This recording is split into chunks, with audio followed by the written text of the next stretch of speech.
regional air mobility is a much more pragmatic, near-term opportunity that I believe can have a bigger impact on U.S. productivity, especially with these new electric aircraft.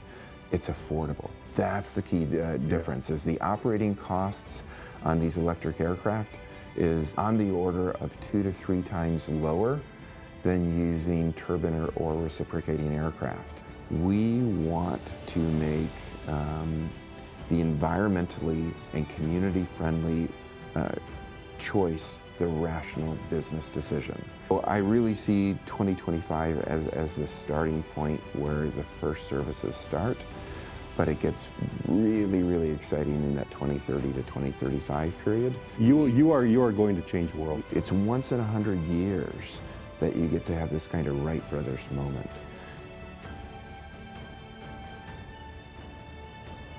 So, Mark, a little bit about Vertx Partners, and I'm not sure how much you know about us. Myself, Sean Frisbee, I'm a retired Air Force colonel, ran programs for the Air Force for my career, retired a number of years ago. I started Vertx Partners 2 years ago to support Air Force research labs in the Air Force. And the program that we are on is called APEX, the Academic Partnership Engagement Experiment. And the idea of this program is to go out and find small businesses, entrepreneurs, technologists that are able to solve Air Force problems. We focus in Appalachia. The program is across the U.S., but we focus in Appalachia and finding companies like yourselves and do what we can to help you do business with the government. Now, obviously, you guys have a ton of experience with the government. So you may or may not need our services, but one of the areas that we really specialize in, and Chris Ford that's sitting back there is really the specialist, is phase 3 SBIRs. And so that's one of the things that we're hoping to help you guys with. But part of this program is for us to spotlight companies that we find, small businesses, and that's why the team is here doing that. And so no, we're excited about it. You know, we've had several smaller contracts.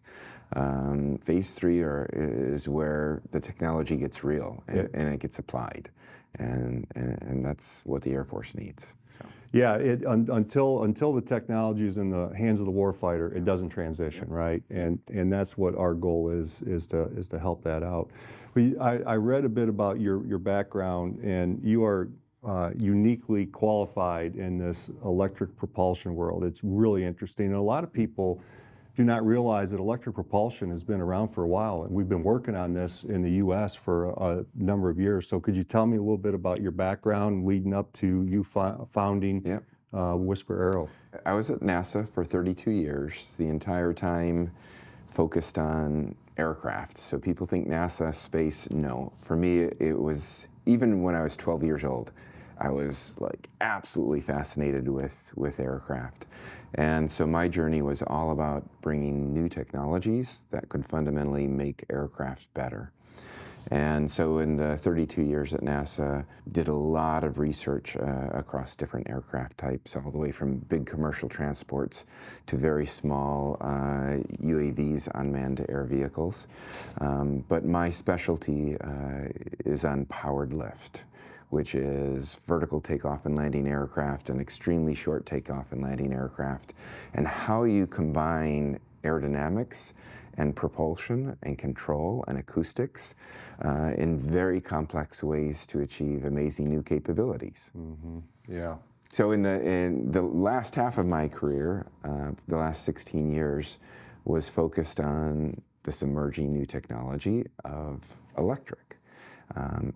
Tesla had just introduced the Roadster, and I was getting my PhD and was fascinated with the idea of how could you apply these new really light motors, these digital controllers, and with lithium batteries, you know, starting to get there, how could you put it together and change what aircraft were capable of? Right. Well, and bring new capability in, such as these low-level acoustics. I mean, this has always been an issue for us on the DoD side, right? Where, You know, you talk to our special operators and they'll tell you the Predator is giving us away because it's flying up there and everybody knows that it's there. But this is not an easy thing to do. To reduce the acoustic signature is not easy. It's pretty much the most complex. But early on, in fact, way back in 2006, that is exactly what I focused on, because electric propulsion really is very, very enabling in terms of the acoustic signature that you can achieve.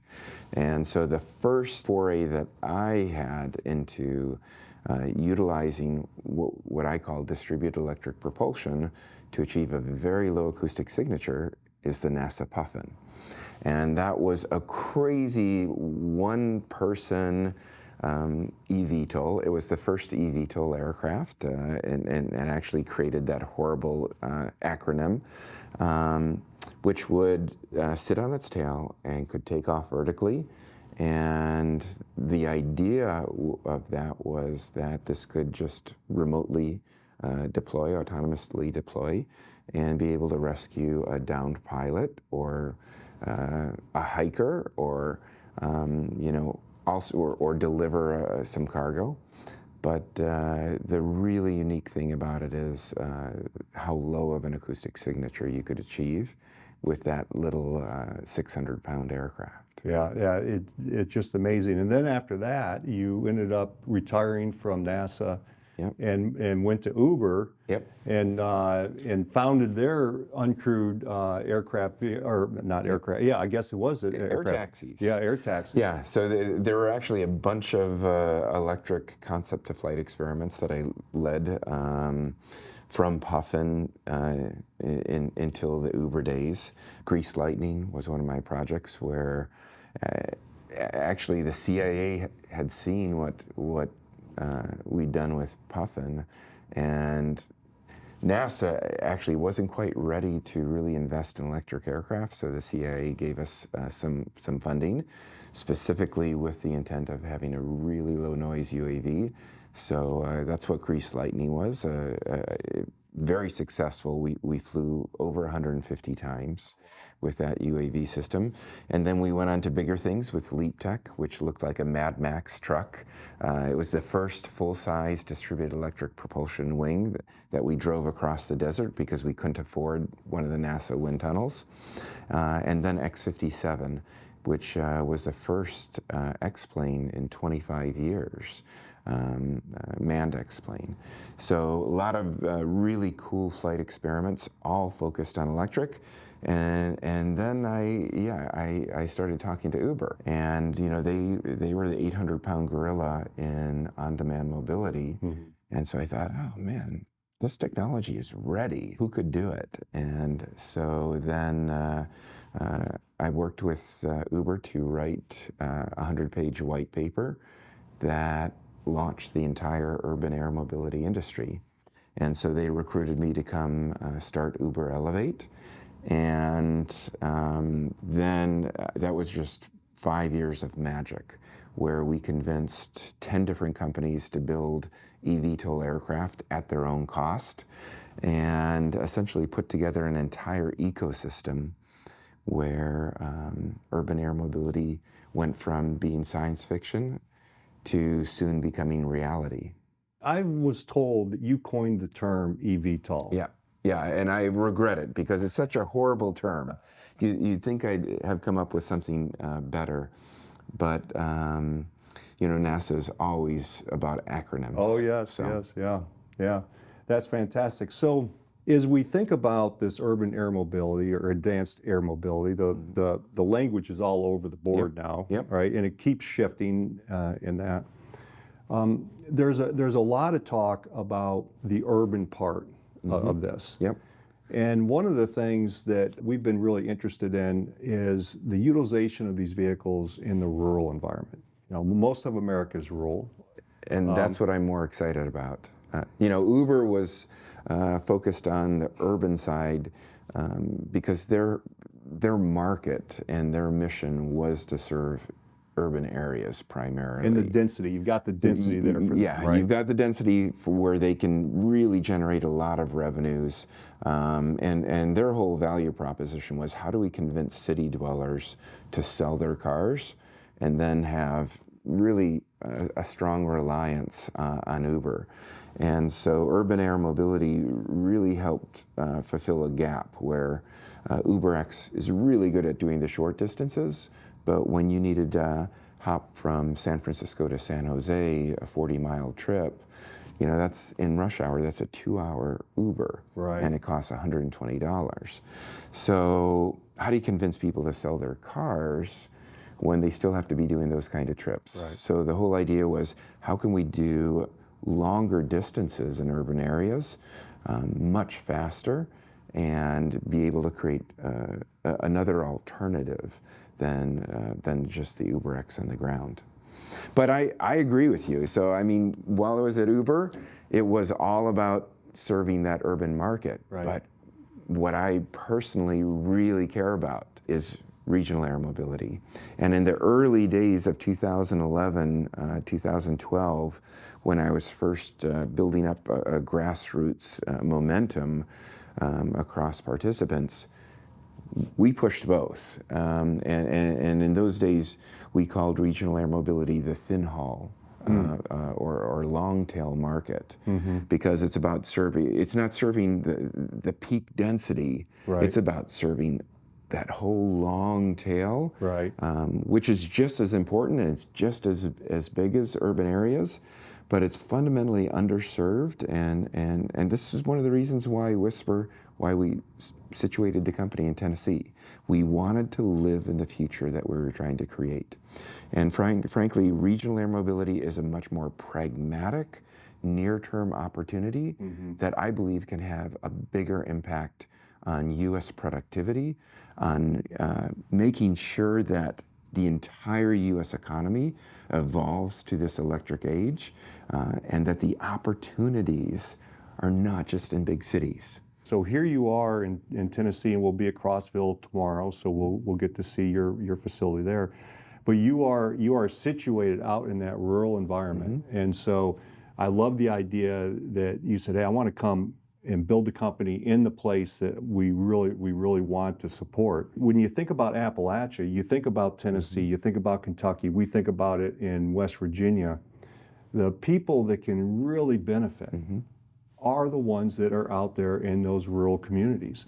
We're going to go visit a friend of mine a few weeks ago, and I get out Google Maps and I Googled the trip from Charleston to Oceana, West Virginia, and it's about 40 miles, and it was an hour and 40-minute drive. Yeah. An hour and 40. So if you think about the transport of health, pharmaceuticals, or you've got some kind of an urgent need to get somebody somewhere, this industry seems to me like it can have a huge impact in these rural areas. Absolutely. It's about access. And I mean, we live in an exciting age where, for instance, broadband is bringing the ability to transmit data across cities and across rural areas really effectively. And it enables education, it enables connectivity.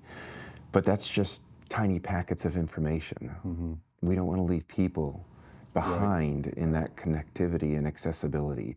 And that's the amazing opportunity with regional air mobility, is you can turn these longer trips that are 2 hours or 3 hours to connect rural occupants to the great jobs, to the great universities, to medical care. And all of a sudden it becomes a 15-minute trip. And especially with these new electric aircraft, it's affordable. That's the key difference, is the operating costs on these electric aircraft is on the order of 2 to 3 times lower than using turbine or reciprocating aircraft. And so it's not just about creating the accessibility, it's making sure that it's affordable to those people in the rural communities, that it enables them for this dramatic change in in their access. And there has to, that business case has to be there, or companies are not going to invest in the technology, right? Ultimately, that business case has to be there. Yes, and frankly, I mean, that's what we really care about enabling. And in fact, our mantra is we want to make the environmentally and community-friendly choice the rational business decision. And that is, with these electric aircraft, the operating costs are so low, and with the Whisper technology, the noise levels are so low that the community has no disturbance, that it becomes the right decision, independent of being green, independent of being a good neighbor. It's just the most pragmatic economic decision to make. And it seems to me when we start talking about public acceptance, which we all know is going to be vitally important for this industry to really move forward, your technology is going to play a critical role in that public acceptance, because nobody wants to be sitting out on their back deck and have this buzzy drone come flying over top of them, where right? Have you thought about the role that Whisper Aero is going to play in public acceptance and going out maybe and doing community forums and talking to the public? Have you been doing that? Is that a part of your mission here? Yes, we've been very engaged with that across different communities. Even at Uber Elevate, you know, Ian and I would be meeting with cities, understanding their concerns. And one of the key factors is that you have to be able to map into conforming land use zoning. And that has noise limitations, whether it's commercial, residential, industrial. And so as you start having high frequency, whether it's an eVTOL air taxi that's taking off and landing, you know, you can do a few operations and not annoy the community. But if it's really becoming an economic service at scale, it's happening all the time. And so again, whether that's an air taxi or a drone doing delivery services for Walmart or Amazon, those services are only going to make a difference in our life when they're at scale. Yes. You know, when they're affordable. And at scale, they can't be nuisances. So yes, we're very actively engaged. And you know, it's not just in aviation. Our technology really, anything that needs to turn electrons into moving air quietly and efficiently, that's what Whisper technology is all about. So that's why we've even made a leaf blower. And because it is about enabling communities to evolve into a more considerate future, as well as a compelling future. So our leaf blower, you can operate day or night. You can have a normal conversation as it's blowing just as much force as the top leaf blowers from Steel or Milwaukee. Yes, we really care about noise. We really care about efficiency. And we want to make that impact across the entire electric economy that's coming over the next 20 years. Yeah, the dual use, and before I came here and I learned about the leaf blower, of course I'm thinking the dual use as an aviation dual use. Yep. But then when Ian was telling us about the leaf blower, your mind starts going to what you said. I mean, think about the fan in your home, okay? What do you hear when the air conditioner kicks on? You hear that fan going. Otherwise, you wouldn't hear anything. And so there's a lot of uses for your technology. Kitchen fans, bathroom fans, servers. If you've ever been to a server farm, oh my gosh. Like we have one server in our office. You can't even think when that's running. They're so loud. So look, again, I kind of said this statement before, but one of our investors is Robert Downey Jr.'s Footprint Coalition, which is focused on environmental investments. And Robert Downey Jr. said the coolest thing that I just love, and that is, it's not just about creating a compelling future, it's also about creating a considerate future where we are good neighbors, we are environmentally responsible, but you don't do that through like carbon taxes, you just do it through great products that are fundamentally better. Right, right. So as we think about this, and you talked about us getting to scale, there's a lot of steps for the industry to get to scale.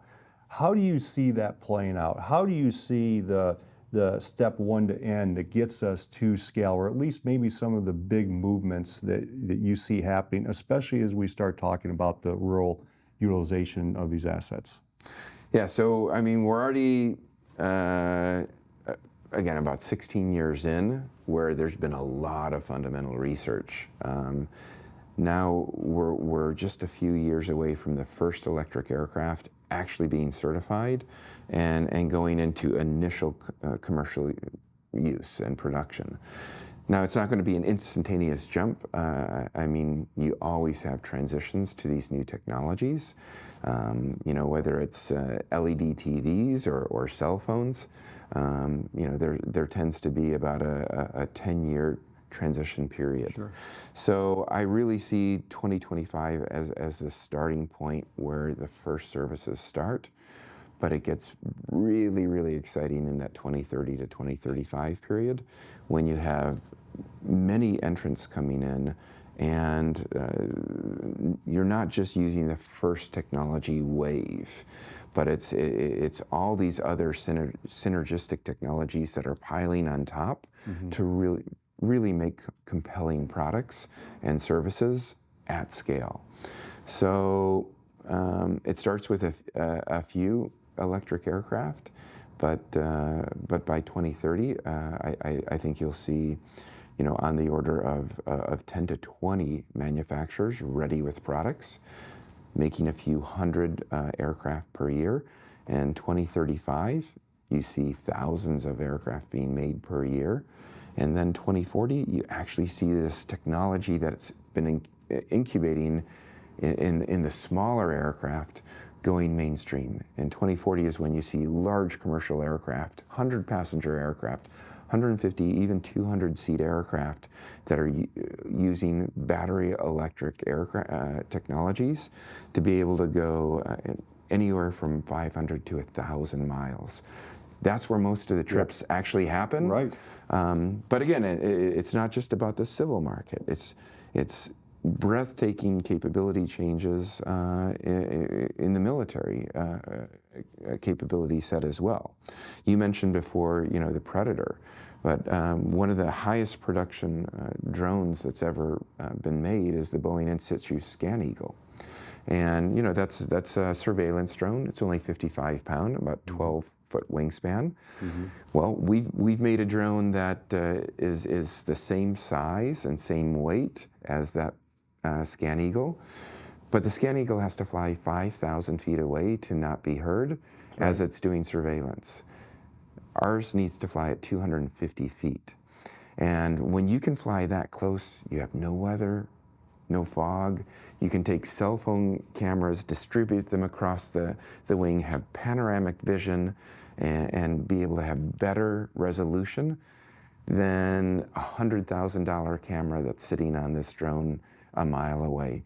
So it's just really amazing when you can have step changes that are order of magnitude, 10 times, 20 times better. That's when it gets exciting, and the futures happen so much faster because those end users really need that capability. Well, and from a surveillance standpoint, with your electric motors, you do not have the IR signature.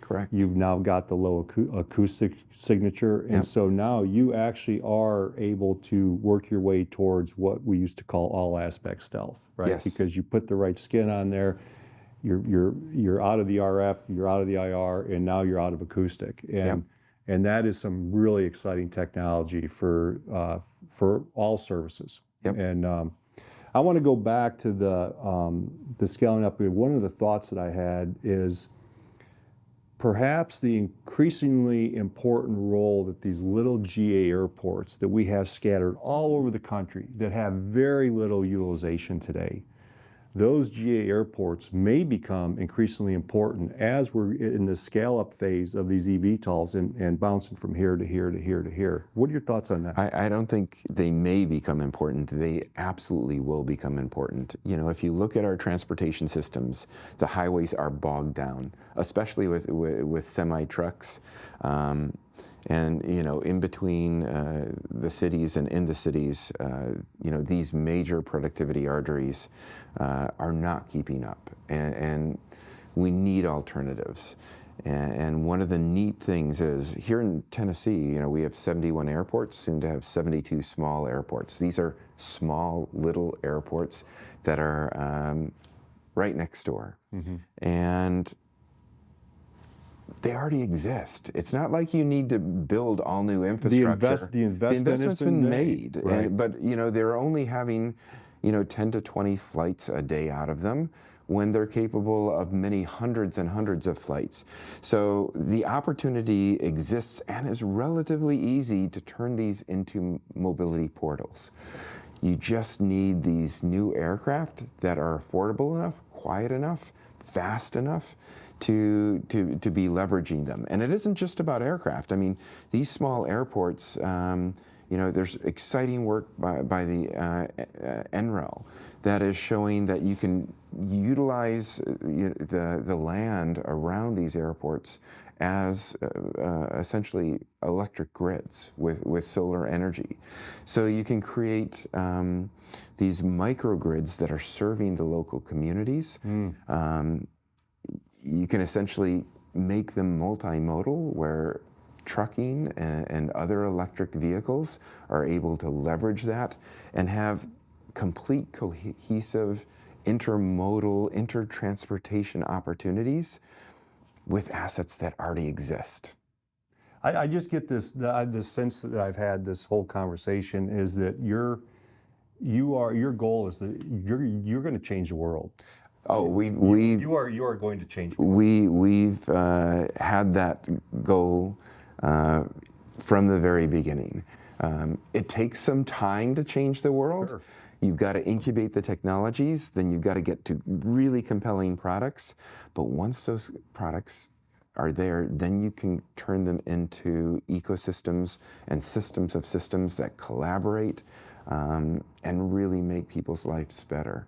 So yes, we are going to change the world. And the feeling that I get here and talking to your team is that there is a real sense of urgency for you.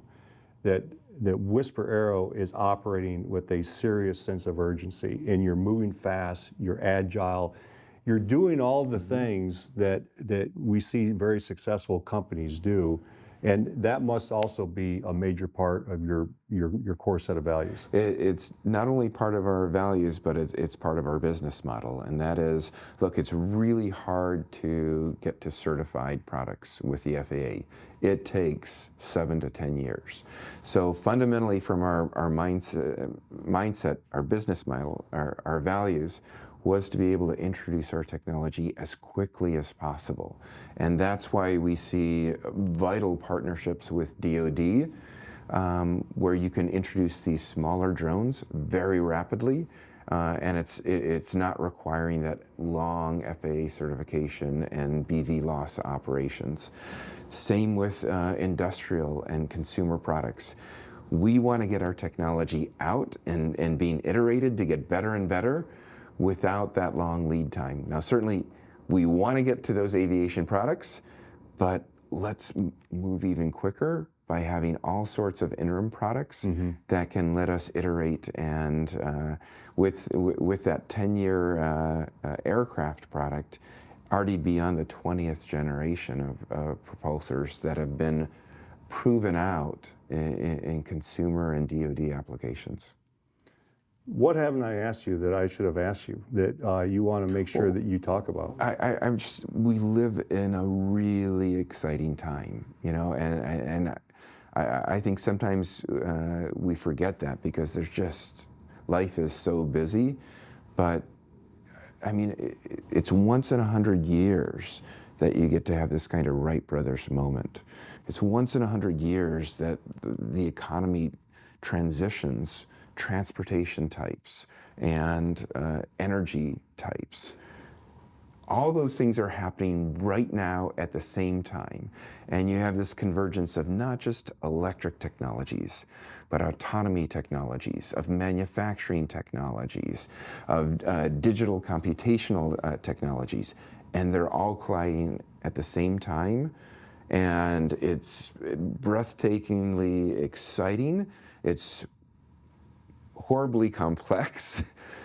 But the opportunity space is so exciting, and I think especially as younger people, you know, they've never known not to have cell phones. There's so much opportunity for them, and so I just really would encourage them. You know, think about engineering. Think about these educational choices where you will be able to make so much of a difference. We're getting to the point where there's nothing you can't do. You just have to keep that imagination and figure out how to put all the puzzle pieces together and make that decision that you're going to make the world a better place. One of the things, now that you mentioned that we have really been focused on in West Virginia, which is a state that has been hit very heavily in a negative way as the coal industries have shut down, is trying to find ways to introduce our young boys and our girls to aerospace, to technology, to STEM, and make sure, because I saw it in the Air Force. I saw great leaders, great minds, great scientists, great researchers come from every corner of America, every socioeconomic area, every ethnicity, every corner of America. And so we're saying, how can we introduce these students that have never seen an airplane, never touched an airplane? How can we get these students in a place where they can imagine being part of the movement to space, being part of this advanced air mobility industry, being part of the new technology development, electric propulsion, and that. What are your thoughts on that? How are we going to get this word out to folks that they too can be part of this? It only takes one little spark with kids. When I was 12 years old, it was growing up in New Zealand and jumping off sand dunes in a raincoat, pretending I was flying. From that moment on, it's like, that's what I want to do with my life. Never, ever wavered from that. So some of the things that we do at Whisper, we go out and give talks at schools and try to create that little spark. But at our recent air show a couple weeks ago, we subsidized rides on Cessnas for kids to get them to have that first moment of flight. So there's just so many ways. But the big point is, it actually doesn't take that much to ignite a fire. It's just one spark at the right moment in people's lives. And again, for me, look, I love living in small towns. You know, that's the choice that I've made for the rest of my life, to be in Crossville. But what I really don't like is seeing that many of these smaller communities have been left behind in terms of having the same opportunity space as cities. And I'm absolutely committed that it doesn't need to be that way. Issues don't need to be red and blue. It is all about creating the technology opportunity space so that anyone can have a vital contribution, have the access that they need to make a difference, and make the world a better place. Well, I think we need to have a Whisper Aero East in West Virginia, okay?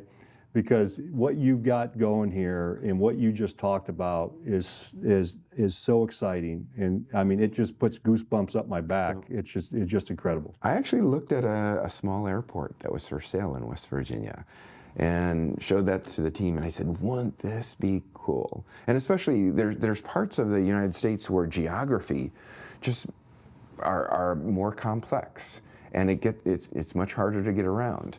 And so I wouldn't be surprised if someday we aren't there, because again, we want to live and impact the communities that we think really need this technology. Right, right. We have a county in southern West Virginia. It's called Mingo County, and they have a small GA airport there, KEBD. And we're working, they've got a really advanced economic development minded individual that leads this. She's wonderful. And it's got a 5,000-foot runway, literally 200 takeoff and landings combined a year at this place. It's on the top of the largest reclaimed coal site in the state. There's lots of land, there's low airspace density, there's low population density, but you're 10 miles away from a little town down there on the Kentucky border. And we've been helping them, and we're actually building a mobile command and control unit, mobile command and control and UTM system, low altitude airspace management system for them. And we're looking at creating a range there, and we're always looking for partners. So Great. We'd love to talk to you some more about that. But you have, I mean, I could sit here and talk to you for the next 2 hours, Mark. I really appreciate your time. I mean, this is just unbelievable, and I just want to go down more rabbit holes, right, to get your thoughts. But we really appreciate your time. What you're doing here is going to change the world. It's truly amazing technology, but I think your leadership, Ian's leadership, is really put together an incredible team. And thanks for helping drive this industry and moving America forward. We have got to stay, the United States has got to stay ahead in aerospace. We've always been. But we have lost some ground over the last 20 years. We've got to get that back. Absolutely. But I mean, the exciting thing is, again, if you just imagine this future that could exist, you know, where people can live, work, play wherever they want and still have the access to each other, being able to visit family that's 200 miles away just turns into a really easy decision to do it. That doesn't take an entire day or an expensive trip. So I love to think of where we're going to be in 20 years and what that wonderful future is going to look like. That's awesome. Thank you very much. Thank you so much.